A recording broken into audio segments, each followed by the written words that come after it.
as well as other poor drainage and low-lying areas.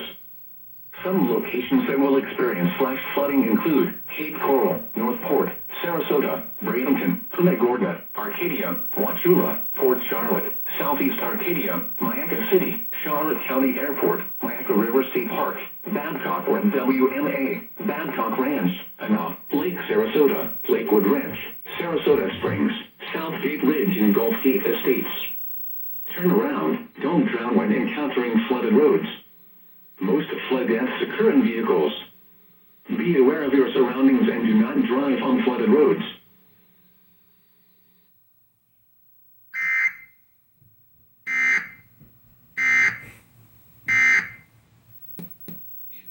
Yo!